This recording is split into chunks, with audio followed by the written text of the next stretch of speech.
अस्सलामु अलैकुम वरहमतुल्लाहि वबरकातुहू बिस्मिल्लाहिर्रहमानिर्रहीम वसम्माकुमुल मुस्लिमीन। मेरे अजीज मुहतरम, बहस छिड़ती रहती है, हम तबसरा करते रहते हैं कि मुल्क की तरक्की में रुकावट जजेस हैं, सियासतदान हैं। बिल्कुल उनकी बात ठीक है, ये है, लेकिन हमारी मुल्क की तरक्की में सबसे बड़ी रुकावट फिरकावारियत भी है। फिरकावारियत एक ऐसी नासूर बीमारी है, एक ऐसी गलीज आप तहरीक समझ लें जिसने हमारे मुल्क को 100 साल पीछे कर दिया है। अल्लाह माफ करे, इस फिरकावारियत की वजह से आज मुसलमानों का शिराजा बिखर चुका है। मुसलमान अलग अलग मस्जिद में, एक मोहल्ले के अंदर 10 मस्जिद, एक मोहल्ले के अंदर 10 मदारिस। देवबंदी उठता है कहता है शिया काफिर है, शिया उठता है देवबंदी काफिर है, देवबंदी उठता है कहता है अहले हदीस फासिक है, अहले हदीस उठता है देवबंदी फासिक है, बरेलवी कहता है अहले हदीस फासिक है। आपस में लड़े हुए हैं और अवाम उन्नास 10 बंदे उधर 10 बंदे इधर और एक दूसरे से नफरत हो रही है।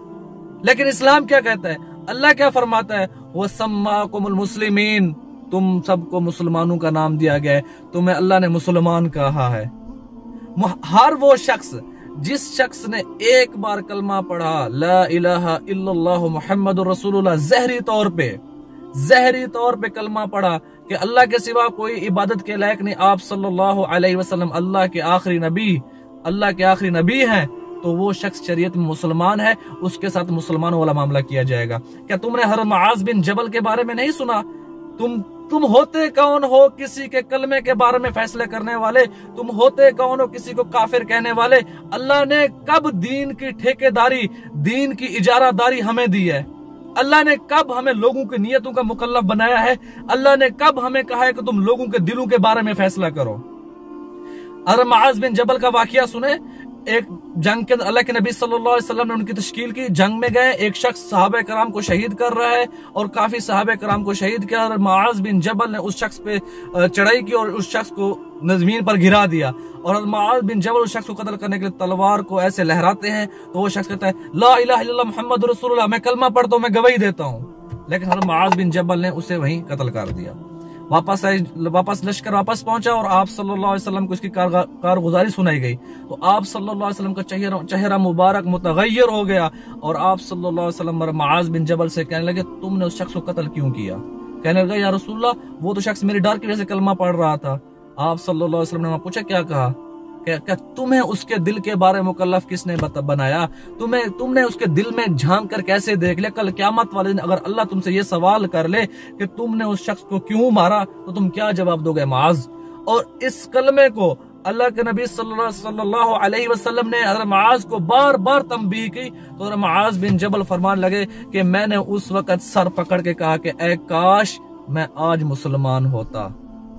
सिर्फ जहरी कलमा पढ़ने वाले शख्स को कत्ल करने के बारे में फरमा रहे, काश मैं आज मुसलमान होता तो मुझे आज ये दिन देखना ना पड़ता कि मैं रसूलुल्लाह के सोच, रसूलुल्लाह सल्लल्लाहु अलैहि वसल्लम के दिन के खिलाफ ना करता। लेकिन हम हैं, अल्लाह माफ करे, मैंने ऐसे लोग भी देखे जो तारिक जमील साहब जैसी हस्ती को भी काफिर कह देते हैं, नौजुबिल्लाह, अल्लाह माफ करे। हम तो दीन के ठेकेदार बन गए, जैसा कि अल्लाह रब्बुल इज्जत ने दीन की इजारादारी हमें दे दी हो। हम अपने जिम्मेदार तो बने, हमारा दिल तो साफ हो जाए, हम लोगों से मोहब्बत करने वाले बन जाए। ये फिरका वारियत ने अल्लाह की कसम दीन को इतना नुकसान दिया जो किसी सियासतदान ने, किसी गैर मुस्लिम नुकसान नहीं दिया। मुझे आप बताएं, आप सबसे सवाल करता हूँ, एक काफिर कहे कि भाई मैंने मुसलमान होना है और मैंने मुसलमानों पर रिसर्च करना है, तो जब वो रिसर्च करने बैठेगा तो देवबंदियों की किताब खोले तो देवबंदियों ने लिखा हुआ है फलां बंदा फासिक है, फलां मुसलमान है। बरेलवियों खोले फलां काफिर है, फलां मुसलमान है। अहले हदीस की किताब खोले फलां काफिर है, फलां मुसलमान है। शिया किताब खोले फलां काफिर है, फलां मुसलमान है। तो वो बताओ किसको मुसलमान समझेगा, किसको कहेगा कि यार दीन हक है ये? अल्लाह के बंदो, अगर तुम्हें किसी से इख्तलाफ है, तुम किसी एक मजहब पे चल रहे हो, तुम किसी की तबाह करना चाहते हो तो जरूर करो, लेकिन उसको अंदर दिल में रखो। दीन की दावत देनी हो तो देवबंदी बन के मत दो, तुम्हें दीन की दावत देनी तो बरेलवी बन के मत दो, तुम्हें अगर दीन की दावत देनी तो शिया बन के मत दो।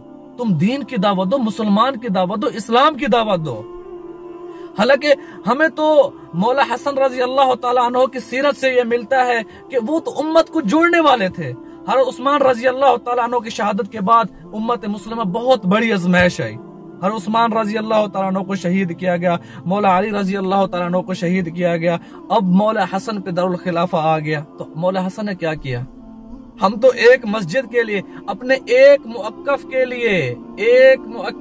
लिए हम, अल्लाह माफ करे, किसी अगले मुखालिफ का ना घर छोड़ते हैं, ना बार छोड़ते हैं, ना उसकी इज्जत छोड़ते हैं। उसको अब उसे झूठा करने के लिए हम तो कुरान का भी इस्तेमाल कर लेते हैं, दीन का इस्तेमाल कर लेते हैं। लेकिन तुम मौला हसन से सच्चा कोई हो सकता है क्या? उन्होंने हक पर होते हुए, सच्चाई पर होते हुए अपनी हुकूमत को छोड़ दी और अमीर मुआविया रजी अल्लाह तआला अन्हु के हाथ पर बैयत कर ली। मैं ये नहीं कहता कि अमीर मुआविया रजी अल्लाह तआला अन्हु, उसमें अल्लाह माफ कर, वो किसी गुनाह का मुर्तकब हो रहते, नहीं, वो एक अलग मसले, वो मैं आपको तसल्ली से समझाऊंगा इंशाअल्लाह। अल्लाह के वास्ते मैं तुम्हारे सामने हाथ जोड़ता हूँ, मेरे जितने भी दोस्त मुझे सुन रहे हैं, देख रहे हैं, फिरका वारियत को छोड़ दो, मुसलमान बनो। जो शख्स कलमा पढ़ता है, जो शख्स अल्लाह को मानता है, रसूलुल्लाह सल्लल्लाहु अलैहि वसल्लम को आखिरी नबी मानता है, वो शख्स मुसलमान है। जो रसूलुल्लाह की बताए हुए तालीमात पे अमल करता है, वो शख्स मुसलमान है। ये कुफर के फतवे छोड़ो, ये फासिक फाजिर के फतवे छोड़ो। हम अल्लाह नहीं है, अल्लाह पाक ने हमें अपने दीन की ठेकेदारी नहीं दी। अल्लाह ने सिर्फ हमारे जिम्मे लगा कि दीन की तबलीग करो, मेरे लोगों तक दीन पहुंचाओ। किसी भी नबी के बारे में मुझे आप सब जवाब दें, किसी भी नबी ने आकर किसी इंसान को काफिर कह के अलग किया है? नहीं। उनका काम क्या था? जो काफिर थे उन्हें मुसलमान बनाकर जन्नत में भेजना था। और हम क्या कर रहे हैं? हम मुसलमानों को काफिर बना रहे हैं, हम मुसलमानों को फासिक फाजिर बना रहे हैं। यार रसूलुल्लाह सल्लल्लाहु अलैहि वसल्लम की सीरत किस काम आएगी? तुम अल्लाह के नबी सल्लल्लाहु अलैहि वसल्लम का मामला देखो। अब्दुल्ला बिन उबई मुनाफिक, अल्लाह के नबी को कन्फर्म पता है कि यह शख्स मुनाफिक है, काफिर है, कन्फर्म पता है, लेकिन जहरी कलमा पढ़ता था, जहरी खुद को मुसलमान कहता था। लेकिन अल्लाह के नबी सल्लल्लाहु अलैहि वसल्लम से क्या मामला किया पता है तुम्हें? मर रहा था, मर गया तो उसको अपने अल्लाह के नबी ने अपनी कमीज मुबारक में से दफनाया। मर गया, अल्लाह के नबी सल्लल्लाहु अलैहि वसल्लम ने उसके ऊपर जनाजा पढ़ा। अगरचे अल्लाह ने बाद में मना कर दिया ना, तो अल्लाह ने ये तो नहीं कहा कि तुम किसी को मुनाफिक हो, तुम किसी को काफिर कहते रहो। ये मना किया जिसका कुफर जहर हो जाए ना, तुम उसकी नमाज ना नहीं पढ़ सकते। लेकिन अल्लाह ने ये तो नहीं कहा कि जो शख्स मुसलमान हो, जहरी कलमा पढ़ता हो और जिसके कुफर का हमें पता ना चले, बताए हमें तारे जमील दामत बरकातुम आलिया कहां से आपको काफिर लगते हैं, कहां से आपको फासिक लगते हैं? यार तुम उसकी दीनी खिदमात को देखो। मैं कहता हूँ बड़े सगीर के अंदर इस वक्त में बड़े उलमा की अगर फरिश्त निकालिए तो तारे जमील साहब 5 उलमा के अंदर आ जाएंगे जिन्होंने दिन का काम बड़े लेवल पे किया है। मैं आप अवाम नास से दरखास्त करता हूँ, अल्लाह के वास्ते मुस्बत दीनदार लोगों से जुड़ो, जो तुम्हें दीन का सही रुख बयान करें। अगर तुमने दीन की शरीयत पे अमल करना है तो मुफ्ती तकी साहब के बारे में फतवे सुनो, उनकी मुफ्ती रफी साहब के फतवों पे अमल करो, बिनोरुटैन के फतवों पे अमल करो, जामिद रशीद के फतवों पे अमल करो। अगर तुमने घर बसाना है, मामलात बसाने हैं, जिंदगी कैसी बसर करनी है, मौलाना तारिक जमील साहब को सुनो। ये फिरका वारियत फैलाने वाले, ये देवबंदियत की इशाअत करने वाले, ये अहले हदीस की बनकर अपने अहले हदीस की इशाअत करने वाले, शिया बनकर शिया दीन की इशाअत करने वालों से बचो। जो तुम्हें मुसलमान होने का दर्स दे, जो तुम्हें सही इस्लाम पेश करे, जो तुम्हें रसूलुल्लाह की घरेलू जिंदगी बताए, जो तुम्हें अहले बैत की घरेलू जिंदगी की सही रहनुमाई करे।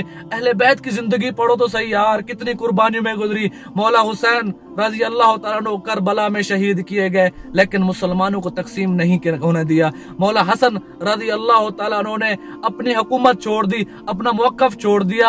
अल्लाह के हक सच पर थे, लोग भी साथ, लश्कर भी साथ। जंग चाहते तो कर सकते थे, चाहते तो किसी को काफिर भी कह सकते थे, चाहते किसी को फासिक भी कह सकते थे, लेकिन मौला हसन रजी अल्लाह तआला ने किसी को काफिर नहीं कहा। अपना मौकफ छोड़ दिया, अपनी हुकूमत छोड़ दी दीन की खातिर।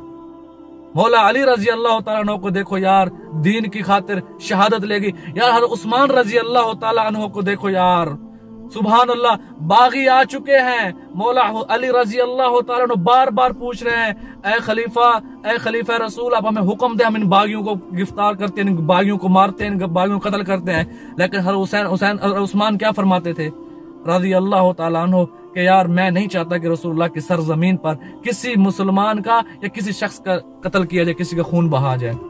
मैं नहीं चाहता किसी का कि मुझे पता नहीं है, कन्फर्म नहीं है कौन मेरे खिलाफ साजिश कर रहा है, कौन नहीं साजिश कर रहा है, मुझे कन्फर्म नहीं है कि मैं किसी का नाजायज खून बहाऊं।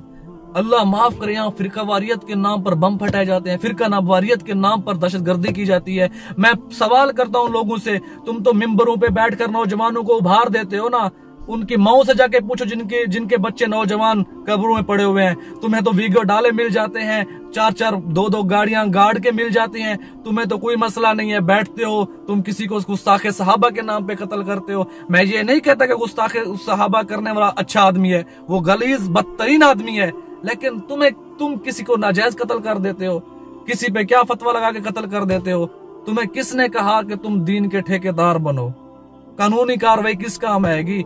रियासत की कार्रवाई किस काम आएगी? अल्लाह के वास्ते फिरका वारियत को खत्म करो, एक मुसलमान बन के चलो, एक मस्जिद में रहो।